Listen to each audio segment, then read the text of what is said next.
Welcome to the Being Known podcast with my friend, Dr. Curt Thompson. And my friend, the man in black himself, Pepper Sweeney. I hear the train come. We can't afford that song. That's all we can say.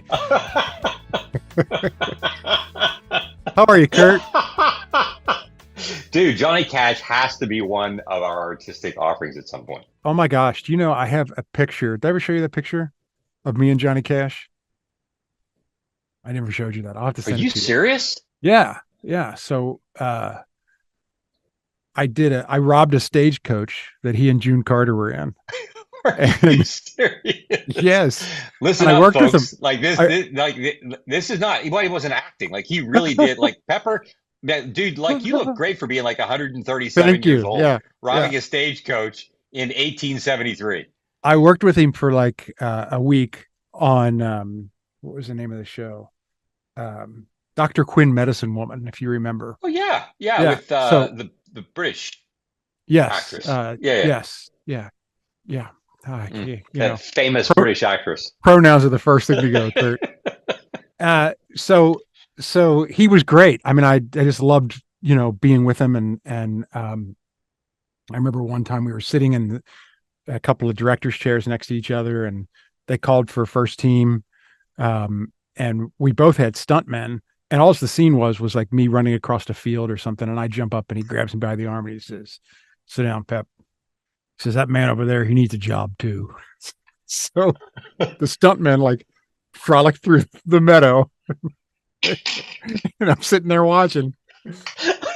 But he was great. But I have a great picture, and we're both in costume. I mean, he was always in costume, but we're both in costume, and that was a fun job. Oh, dude, I got to see that picture. I'll send it. Man, that's awesome. Anyway, that's not where we were going. But I do love his work. Yes, I do love his work. Yes, he's a real dude. So we are here in season 8 of the Being Known podcast, and we are putting ourselves in the path of oncoming beauty this season. And for those of you who were with us last week, I hope that you spent some time with As Kingfishers Catch Fire. And I also hope you spent some time with Ansel Adams' work, because what we're doing is a little bit different this season, in that our usual end of show applications for the week are a little bit different. And what we're doing this season is our artistic offerings have become the application, so that we can all be on the same page and have done a little bit of work by the time we get here, and we can communicate in a way that we're all knowing what the artistic endeavor is that we're talking about. Yeah. And I think it's a way for us to kind of put flesh to the bones of, like, what does it mean to actually preemptively or in anticipation of something, we're putting ourselves in the path of oncoming beauty. We're going to get there before it gets here. And so that we want you to be spending time with these artistic pieces in anticipation of what we're going to do. And so therein lies the application work, that being present, like putting yourself in the path of the beauty that you would find in the Hopkins poem. And in addition, also to the work of Adams, which we're going to get to today. Yeah. And so this also entails, we said that, beauty has these 4 W's and these 3 R's, this wonder, welcome, worship, but then work. And that's part of this work that it offers to us to do, that is transformational. It enables us. It helps facilitate the renewing of the mind, as St. Paul talks about. Because what it's doing, it's mapping us back onto the first page of the Bible. What God's original intent is for us to be his image bearers. We are going to be like God, which means we're going to create things in the world to which we turn and say, "Oh my gosh, that's just beautiful." And we can only do that to the degree that we are looking for beauty and paying attention to it. And so that leads us then to the episode that we're going to enter into today.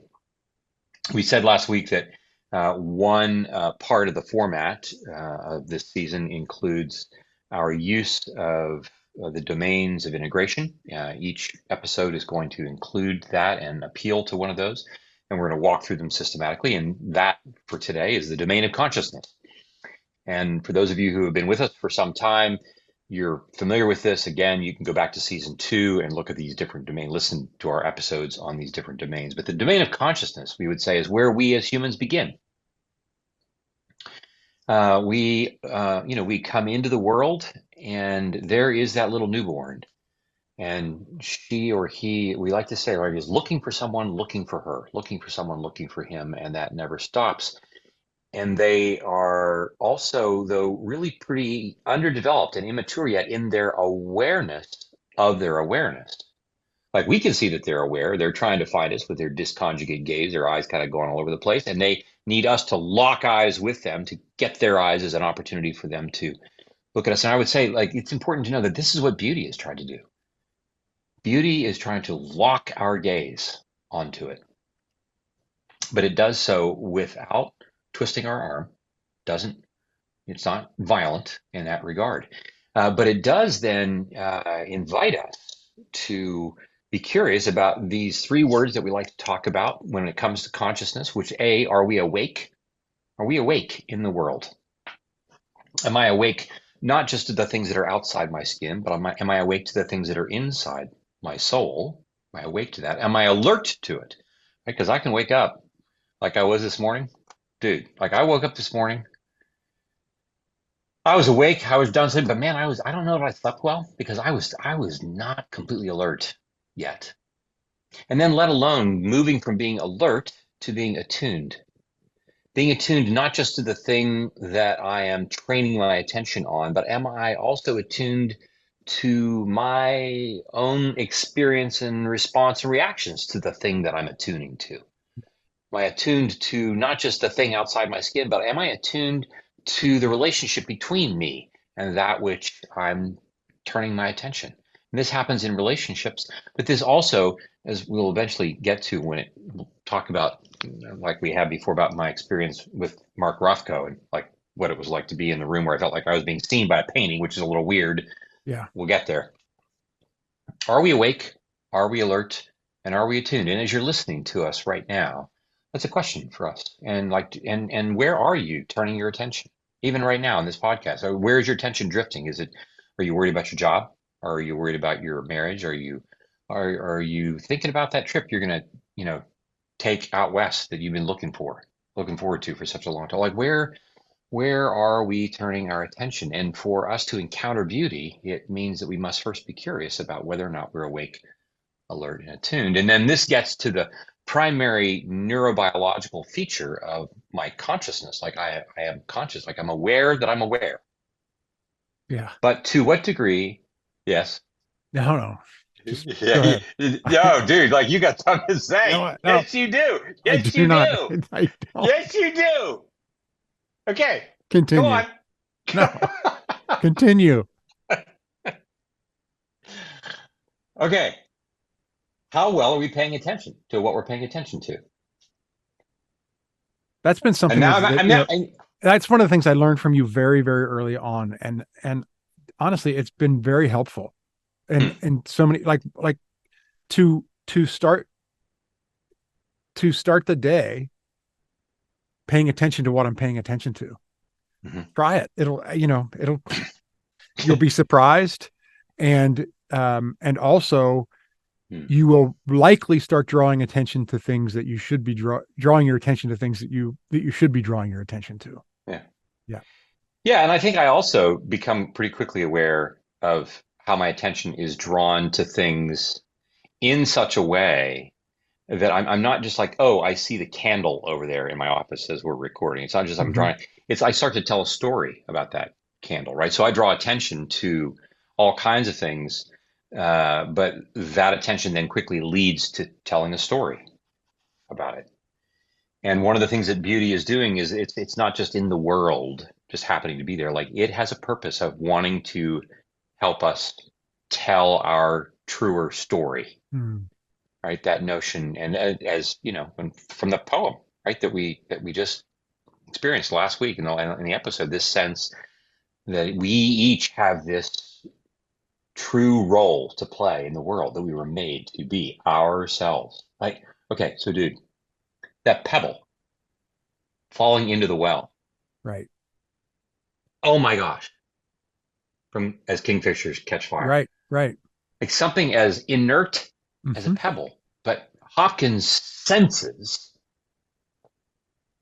its purpose, Right. And draws our attention to it in draws our way attention to it. and ways that, you know, you wouldn't even give it a thought. Right. No, no. Who would stop and say, "Oh my gosh, did you just see that pebble fall into the Right. well?" Right. And but to pause to do that, like it makes me aware of how much how anxious I am, because my anxiety is just driving my from to da to da to da to da, like to think to think to think to think to think. I'm just trying to get through my day, checking the boxes, all the things I got to do. And there's so much beauty whose path I step off of Mm. instead of being in it. And this leads then to this notion of like, well, how aware am I? What are the features of this awareness? To be awake, alert, and attuned, what are the features of this? We've talked here before about the tripod of awareness, like when I first have to be open to this. And being open is not a thing that's just going to happen. It is going to be a thing that I'm going to have to work, to your point, to be open to beauty. It's going to require work, that fourth W. Mhm. Yeah, beauty is certainly robust in its wonder and its welcome and drawing me to worship, but like not if I'm not doing the work to be open and then observant. And to observe is to be attentive and attuned without condemnation. And dude, like I feel like I'm in third grade when it comes to this. Like I am Mm. so quick to condemn. I like at every turn, me. Like I'm quick, and Right. eventually, as we've said here before, I condemn myself enough, and then I have so much condemnation. I feel like I need to share some of that with other people, Thank you for that, by the way. and I'm really good at that. I'm really here, please. No, I am. It's the thing. I am more generous. I am an incredibly generous person when it comes to condemnation. Listen, condemnation is not a spiritual gift, Curt. You got to let that one go. I'm just saying I'm very generous with others Yes. when it comes to condemnation. Yes. Yes. So if I'm observant without condemnation enough, then it allows me to be objective, and by objective as a not as opposed to subjective, but as that I can see the entire object. Hmm. Um, in listening to Tim Mackey talk about on the Bible Project, talk about the scriptures, and he says like the Hebrew Bible writers and the New Testament writers, they're not just writing information; they are artistically they are writing a document, they are writing a text with the explicit purpose such that the text will not give up its secrets easily. It is designed like poetry. Mm. It is designed in such a way that it requires the reader to work. It wants serious engagement with this. And so if I'm willing to be observant without condemnation, so to be open takes work, to be observant without condemnation takes work, I can be objective. I see more and more and more, but it does not just suddenly appear, just like the poem. Like I'm going to read that, I'm going to read that poem, and every time I'm going to read it, something else is going to reveal itself. Right. And so therefore something else about me will be revealed. And we have to recognize, like I'm aware that I'm like my anxiety that gets in the way of all this is coming because of what we like to call the mind's economy of attunement. Right? The mind has an economy of attunement. There's kind of like a hierarchy of this. We pay attention to things in this hierarchical order. First, I'm paying attention to things that I'm afraid of, right? I want to make sure that I am comfortable and confident, that I'm safe in the world and in my emotional states. Now, my body can be safe in the world. I can actually be safe in the world and feel afraid that I'm in danger, which is really important because we live in a world where kind of like the whole notion of safety, now that word gets misappropriated pretty easily and quickly to say, well, I don't feel safe, which is kind of a euphemism for like, I don't really want to do what you want me to do. so I don't feel safe. Well, like as if that like that therefore is the plumb line for what is real. And we say like we can feel afraid and still be quite safe. And so their work is involved in kind of maturing through that sense of being afraid, even while I am in fact in a position of safety that I may not be aware of, which is why we need outside brains to help us navigate all that. But in addition to paying attention to that, we also pay attention to things that we are longing for. We pay attention to that in the world we right? Longing for. I also pay attention to what my griefs are, but if the griefs are too strong, I will not want to pay attention to them, especially if it's just like a cycle of I have a longing that is not met, which sends me into grief. I collect that, and that just drives my longing even more so, but that sends me into more grief, and so forth and so on. And the answer to that is not always just that I get what I want. It's that I am loved, that someone is able to come into my life. We were talking earlier when you, Amy, and I were just before we started our recordings today, talking about the things that are hard for us. And we were saying how, like, we don't like to complain. We don't want to Right. be people who complain. And Well, we said, like, I no, said that after I'd been complaining for a good, it felt like 15 minutes of just a right, which, stream of you were in the path of oncoming complaint for about 15 minutes. well, I mean, and yeah, but what So was real? Okay, but the irony was not lost on me because you said, like, look, I don't want to complain. To which I said, like, oh, please, excuse me, I it's think that's not actually true because we've been for the ship has last 15 sailed. minutes listening to you complain. Please, if you're going to complain, that's fine, but then don't lie about it. All right, just stop it. Just stop it. Right? I'm trying. You can complain all you want, just don't lie to me. Yeah. All right. But I mean, this is the thing. Like, we worry about naming our griefs too often, and like we can't do that. We can't name them too often. We need to have people who are with us. Like we said, like, well, that's why we have like lots and lots of psalms of complaint, of Right. lament. And it's only in those spaces where our longings and griefs and our fears are able to be loved, be receptive to that then allows us to begin to attune, to be open, observant, objective to things, including beauty that is coming for us that we might otherwise not see. And so we have this economy of time and energy that our mind is always regulating all the time, right? I mean, we were talking earlier about all the things you like. I don't I don't think anybody has a bigger stove with more burners that has pots boiling on it than you do. In terms of all the stuff you like, you're cooking like 4 meals for 5 different platoons all at the same time, and that's hard to keep track of. And what which pot's going to boil off, which pot's going to burn, am I going to serve stuff that's not done, all the things, and do we get time to think and reflect, and so that we can be a good cook, be a good chef. Those things are just really hard. So we have this economy of time and energy that shape how we pay attention to things that we pay attention to. And so we long to be people who are open, observant, and objective, that are willing to be aware of and attuned to the things that might frighten me and where my shame lurks in order for me to name my longings and my griefs, but also in the context of community in which I'm being seen, soothed, safe, secure, being loved, in order for me to attune to beauty that's coming. And in the same way that beauty often comes to us in an emergent way, like that poem, right? We read it one time, it's one thing. We read it the next time, the 10th time, the 20th time. More and more and more of the poem reveals itself as it also serves to reveal parts of me to me by first communicating without my yet understanding it. Oh my gosh,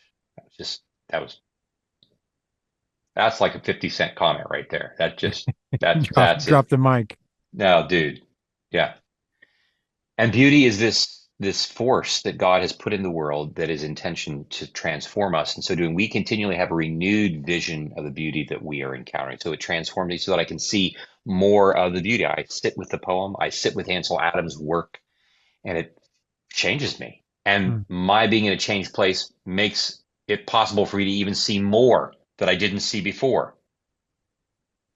and on we go, and never ceasing further up and further in to the kingdom of God journey, as Lewis might say.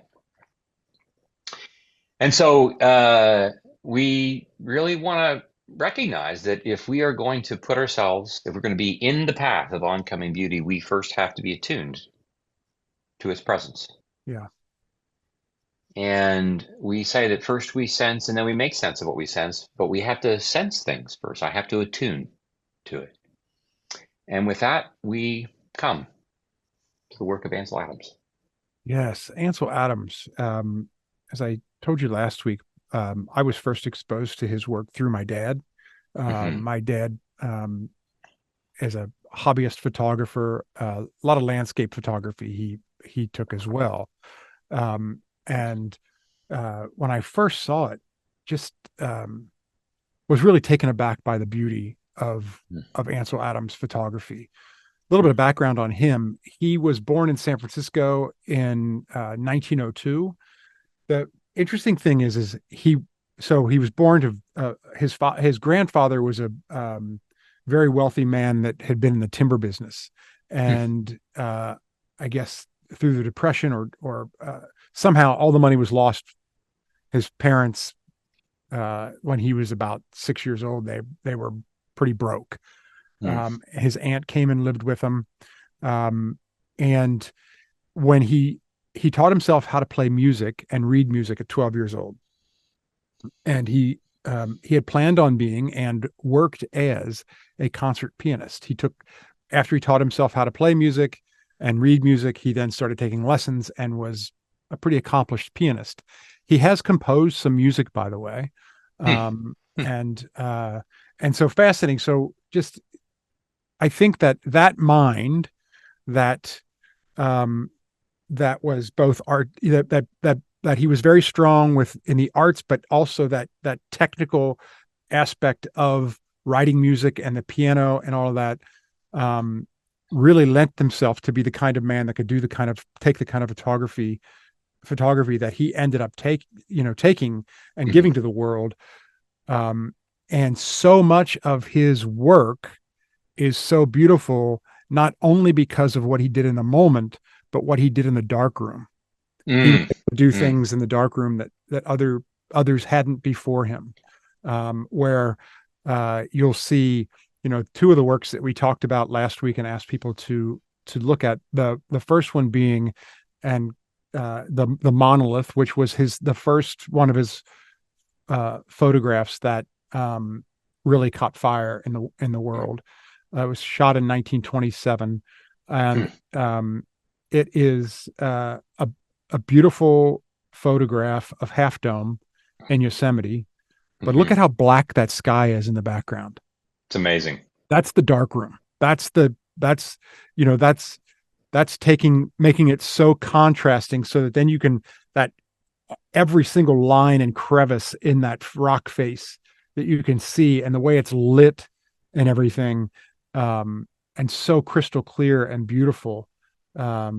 Just a lot of that work was done in the dark room. And his aunt was the first to take him to Yellowstone, and it forever changed his life. He was 14 years old when he first visited. I'm sorry, not Yellowstone, Yosemite. He does have some photography from Yellowstone as well.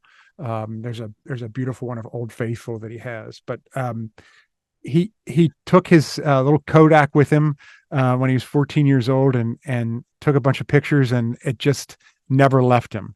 I found a little quote that says, Adams meant his images to convey the emotions he experienced while taking pictures, and then he heightened their impact in the darkroom, like I was saying. He was an absolutely superb printer. Like, that part of his work may not be as well known, or that aspect of his work, that people think that he just went out with that large format camera and this is what he came out with, but he added this other element to the art. So this quote went on to say, how lucky is it for the arts that human vision, though it does not register the world in black and white, can respond to colorless representation on a level within reach of its response to color. And I totally get that with his work. Mm, right? I mm, mean, you, to me, I get so immersed in it mhm, that it's like when you're watching a great film with mm, subtitles, a mm, foreign mm, film, and you forget mm. that you're reading subtitles. Yeah, yeah, yeah. You know, you're just so caught up in the story. I'm so caught up in his photography and the beauty of it. Mhm. I certainly don't think it would be better if it were in color. Yeah, You know, yeah, um, yeah, uh, yeah. I just find it absolutely gorgeous. I do want to invite you to look up the photograph of moonrise in that he took in Hernandez, New Mexico. It's titled Moonrise, Hernandez, New Mexico, 1941. Um, it's a gorgeous photograph that was captured just before sunset. You've got some adobe buildings in the front and some lights that are the graveyard here. If you notice, Mm. Curt, I don't know if you have it in front of you, but there's this graveyard that's just because of the sunset, the graves almost look like they're lit up, right? Mm, mhm, They're mhm, almost lit up. And then the background, the clouds with the mountains. And I mean, I've had all week since we talked about doing this, I've got a large monitor as a second monitor, and I've had my screensaver has just been Ansel Adams all mhm, week long. mhm, So all mhm, day long as I'm working, or take a few minutes to look over mhm, and um, and take a look at this. The other photograph that we asked people to spend time with this week is the Grand Tetons. mhm, It's that one is titled the Grand Tetons and the Snake River, mhm. and that I don't know if you've seen the Grand Tetons, Curt. I Have you have seen? Oh, yeah, two or three times, and it's just, I mean, I mean, both of these. I got a couple of reflections, but yeah, go yeah, I ahead. want to hear. I want to hear. This photograph. So I have also been to the Grand Tetons. Actually, um, I I I think as I'm telling this, talking about these photographs, and that, and I started by saying that my dad was the one that first exposed me to this work Hmm. when I was probably 28 years old. My dad and I took a trip across the country, and just the two of us. And the Tetons is one of the places that we stopped, Oh my goodness. right? And of course, him being, the photographer, you know, uh, and and uh, and being such a fan of Adams that he was shooting black and white out there. And I have some great stuff. I have a large photograph of um, a lot of the stuff that he took out there. It was a great trip. But I think I feel an extra emotional connection to these pieces probably because of that, or at least it brings that up in me, right? Sure. Which Right on. art does, Yeah. art Yeah. does. But Right. Right. um, the light captures the light so impeccably, Hmm. and the way he shadows things, it's just gorgeous. It's Yeah. just gorgeous. You had some reflections that you wanted to share Well, as well. I mean, I'm just, first of all, I love the story about you and your dad. I Mm, just love that. Yeah, it's just, I love that. And I think it creates in me a longing. I'm just aware that I think there are things. I mean, my father passed away when I was 17. I just think that it just creates a longing within me that I'm aware of for things that I wish that we'd been able to do that we mhm, weren't able to do. So there's mhm. some of that. But really joyful for you about that part of your Yeah. relationship with your dad. That's just really cool. Um, and also, like, here we sit having this conversation now, but somebody, your dad, at some point in the past himself was engaged in something and began to engage with you about Mhm. it. And that leads to this right now. And so the one thing that I just want to say when it comes to this process of attunement and consciousness and paying attention to, and just as our listeners, I just want to highlight that there are engagements with beauty that you are being called to that are going to have downstream effects on other people when they see what's happening to you because you're putting yourself on the path of oncoming beauty. or when you talk to your kids about this, Mm. or when you introduce your friends to this. All this notion of how our beauty is reflected. So that gets me to this whole thing about um, Adams Hmm. has this. He takes a picture, but then he goes to work. Right, there is this sense of he's doing darkroom work. And it is this sense in which, like, you could just take a picture and say, oh, there it is. I just a photograph of what is, and the beauty is going to speak for itself. But there is this sense in which beauty in this sense is inviting atoms to join it, such that this photograph in some respects is saying, what you actually see when you see the real Tetons, or when you see Half Dome, Hmm. in many respects it's like, oh, it, in some respects, as beautiful as it is, it's only the shadow of what's coming. Like this whole sense of imagining new heaven and new earth, this whole sense of we work with nature to Mm. create something that's even more beautiful than what the nature itself. And so Adams, like, look, he does this work, and he doesn't just like keep it in his basement. Right. No, there's a sense in which, and yeah, you might say, well, yeah, I'm just expressing my emotion. It represents my emotion. But there is a sense of like, but no, but he puts it in public. Hmm. There is a sense of like he's inviting us to join him. Yeah. And this contagion, if you will, with a capital C, of the beauty becomes this thing that we encounter, but then we work with it. It invites us to work with it, such that the product of our working with beauty, because we're choosing to pay attention to this, but it takes work, right? Adams has to get into the darkroom to do this. It doesn't just happen magically. And who knows how many people have been elevated, have been inspired, have been renewed, have been transformed, have been cut to the quick when they engage this work. Hmm. And this is work in which he's doing work that highlights all kinds of contrasts, that Right. light and dark, and the sharpness of this that we feel. And I just want to say that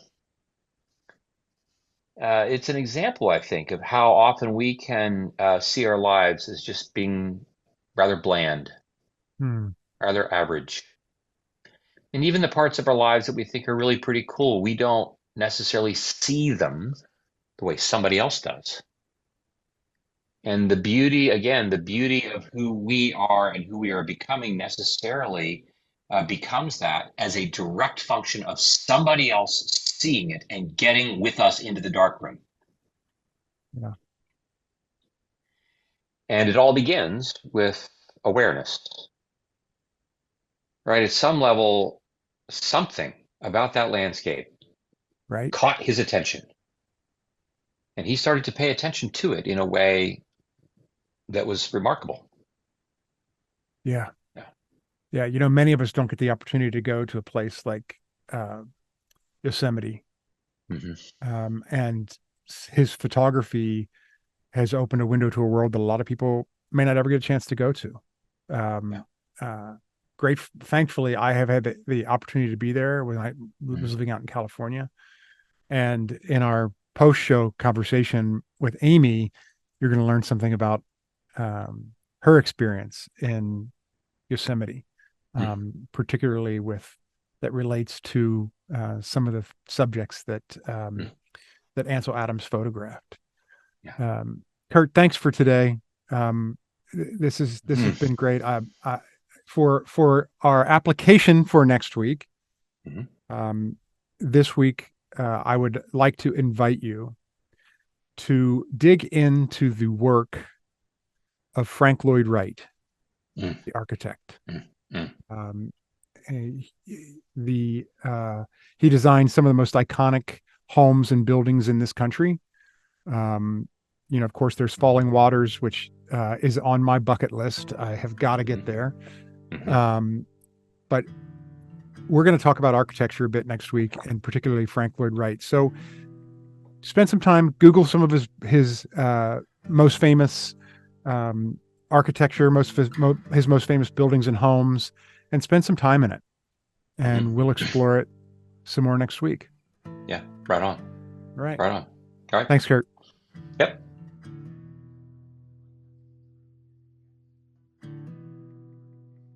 Amy. I was waiting for if you're gonna, maybe you already did that. I didn't quite do that, but I did. You did it differently. Yes. I can roll with it.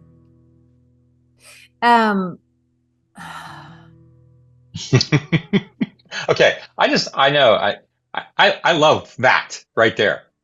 Right there. Because something's coming. We've just put ourselves, Pepper and I are now sitting in the path of oncoming beauty. Yeah. Yes. It's going to be a quick trip. Okay. So contagion, Curt, when you say contagion, Pep, when you talk about your dad, him introducing you to Ansel Adams' work. And then I think about the being awake, alert, and attuned. I think Ansel Adams was awake, alert, and attuned. Come on. For sure. Right on. And then he shares that with us. Like he could have been awake, alert, and attuned and not shared it with us, but he shared it with us. Right. So it's just like, and then I'm mindful, like looking at his photos, it's different than poetry. Like there are so many opportunities and facets, and it's just so incredibly rich. Yeah. And but it also reminds me that this notion of attunement. I don't know what the latest data on this is, but I'm sure you all are familiar with. At some point, I don't know, somewhere in the last 10 to 15 years, the data came out about the average amount of time that people spend on the south rim of the Grand Canyon when they come, and it's like 17 minutes. Ugh. Ouch.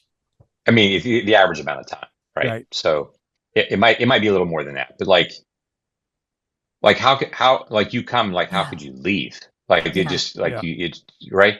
But it's a comment on how easy it is for us to not be attuned. Like I can be like just so much that I'm, again, to your point, Pep, about the amount of work that it takes for us to do that.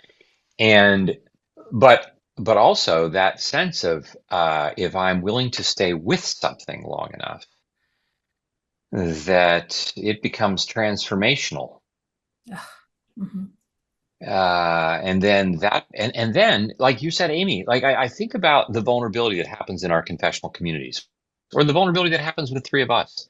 Yeah. This sense that like we are attuning to something, and then we share it. Yeah. And the vulnerability of the things that we share that are artifacts of great beauty become things that transform me.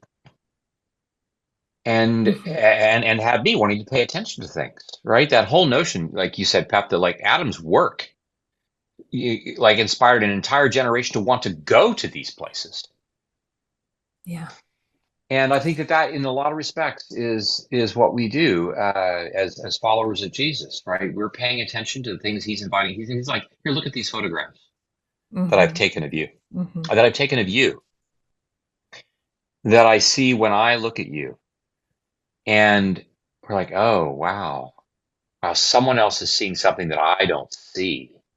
Someone else is creating something that I wouldn't ever imagine that could be created. And especially like, look, my life is just pretty black and white. Like it's not, but wow. So are Ansel Adams paintings. I mean, right. Yeah. Right. Pep, you said, not many people get to go. Not everyone gets to go to Yosemite, and I have the luxury of living in California. And I've hiked Half Dome twice. Once in my late 20s, and I did it by myself. I told very few people because I thought they'll be concerned and they'll want to go with me, and I don't want them to go. But it was like I wanted to do it. That was before she wanted to be known at all, Curt. Just so you know. Right. Thanks. Amy, before this podcast, she had a podcast called Being Unknown, and it wasn't quite, as popular as this catchy. one because didn't catch on. The title, I think, was the problem. So I hiked it on my own. And I was terrified. It's by far the scariest experience I've ever had. Huh. And because climbing the side of Half Dome, it's so. And this isn't even, you're not even talking about a technical climb. You're talking about the path that people take. Well, or when you go are you up talking the about a technical side, climb? there are cables. Right. That's what I mean. But I mean, you're not going up the rock face. You're not going up with you're going up. I'm going to send no, pictures. no, what I mean is like, I'm just saying like people go up El Capitan and they're right. just You're not going up the face of Half Dome, but you're going up the side of it.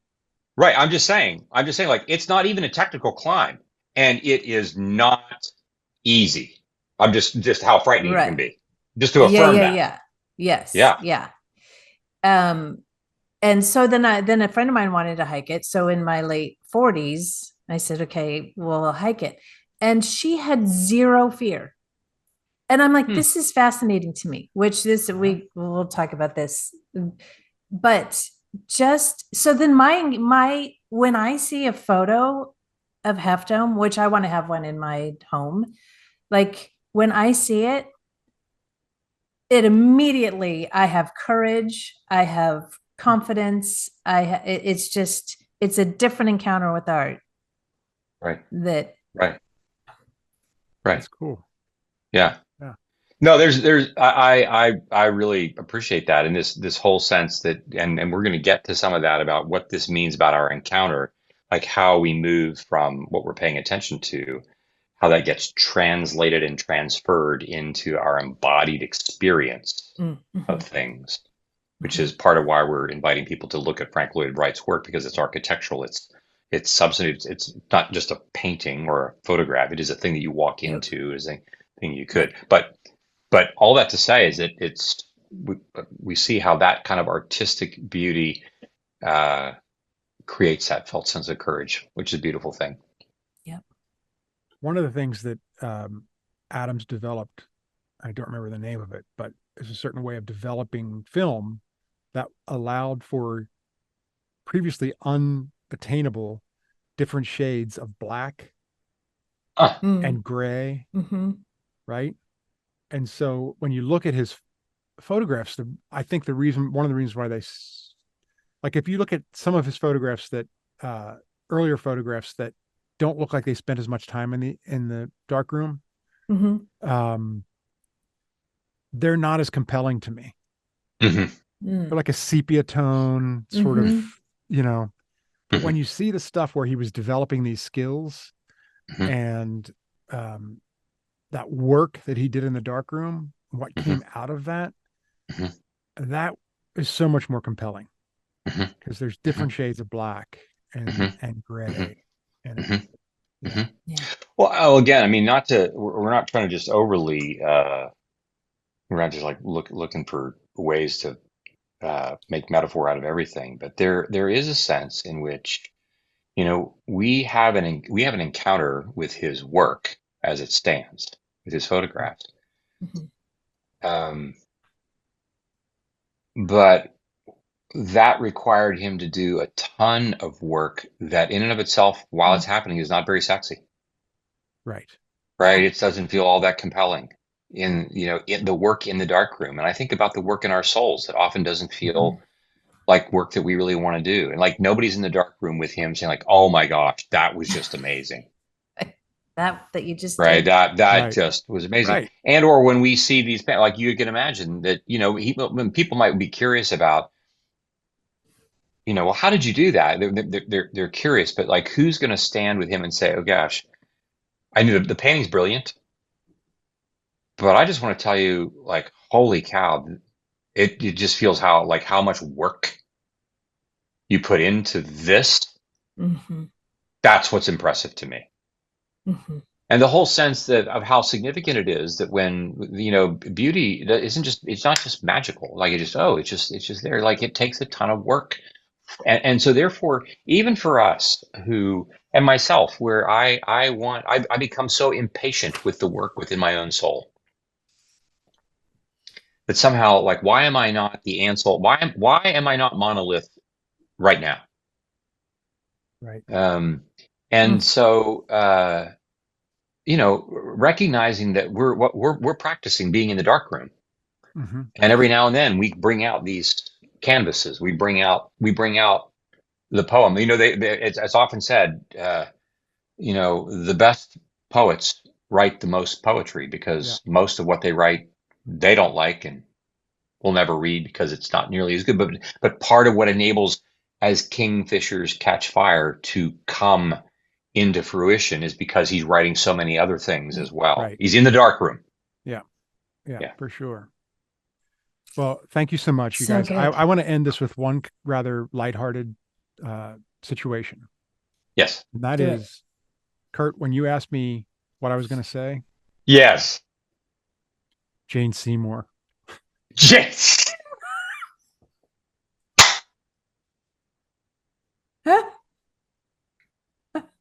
I didn't want it to come at that point, but it came. Can't control these things. I Is that can't. right? No, creative brilliance just happens to us. It just happens to us. We can't Listen. control this. Do me a favor, you guys. Today, go out there and be fully hysterical. I'm going to do my level best. Do your best. Okay. All right. Love you guys. All right. Love you guys. All right. We'll see you. Love you. This podcast is produced by Curt Thompson, Pepper Sweeney, and myself, Amy Chella.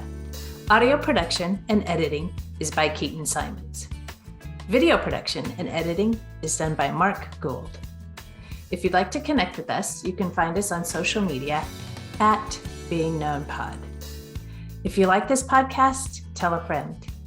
If you love this podcast, tell everyone you know. And please like, rate, and review wherever you listen. Be well, be known.